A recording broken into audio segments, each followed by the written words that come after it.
briefly discuss the arguments used by Mary Wollstonecraft in support of women receiving education in to benefit society.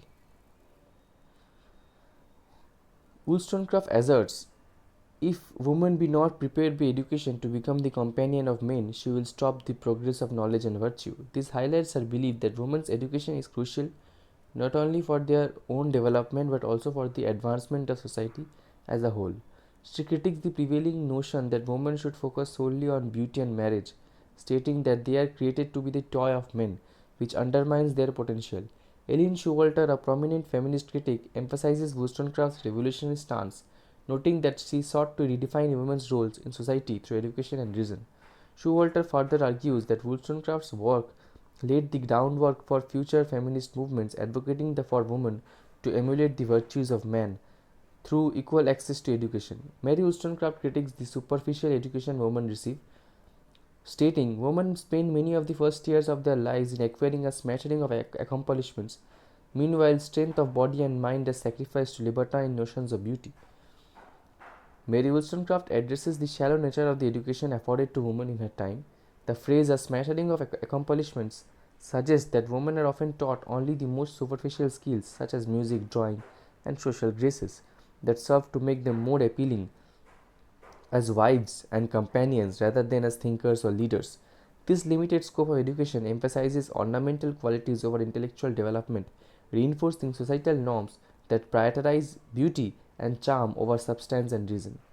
Wollstonecraft's use of the term libertine notions of beauty further underscores the detrimental impact of societal expectations on human education. The word libertine evokes a sense of moral laxity and hedonism, suggesting that these notions encourage women to focus on external appearances rather than cultivating their inner strength and intellect. By adhering to these ideals, women sacrifice their strength of body and mind, which implies an holistic development that encompasses physical health, mental acuity, and emotional resilience. This sacrifice is not merely personal, it has broader implications for society as a whole.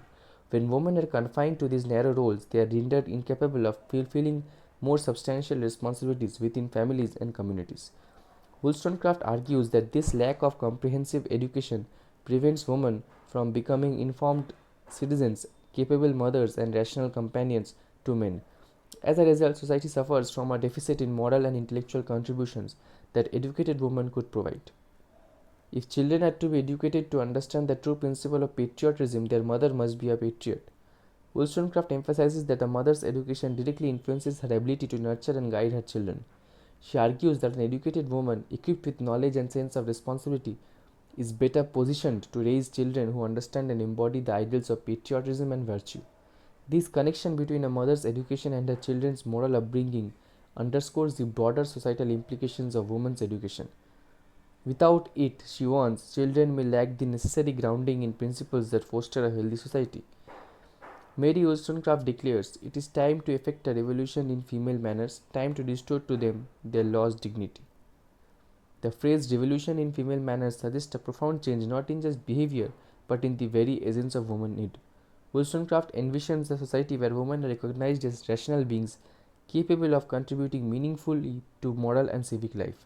She critiques the superficial education women receive, which limits their potential and reinforces their subservient status. By advocating for comprehensive education, she believes women can reclaim their dignity and assert their worth as individuals with unique contributions to make. The instruction which women have received has only tended to render them insignificant objects of desire, mere propagators of tools.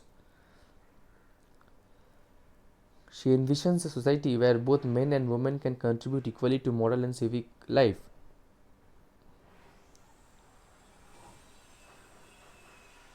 She also believes in the inherent equality of men and women.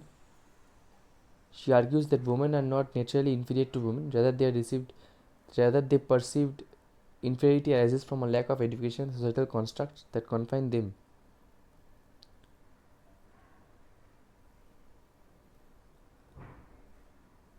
Wollstonecraft asserts that both men and women are equal in the eyes of God, which she argues implies they should be treated as equals in society.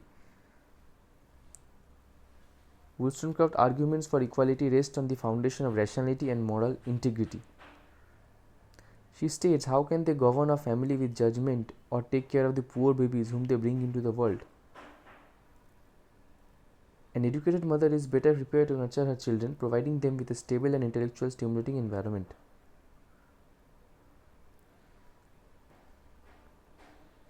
She emphasizes the importance of reason, where she writes, the instruction which has been addressed to women has rather been applicable to ladies. Wollstonecraft also critiques the notion that women should be passive recipients of knowledge. She insists that education must inspire students to think for themselves rather than merely memorizing facts or adhering to societal norms. To get the complete PDF, you can check the link in the comment section. Thank you.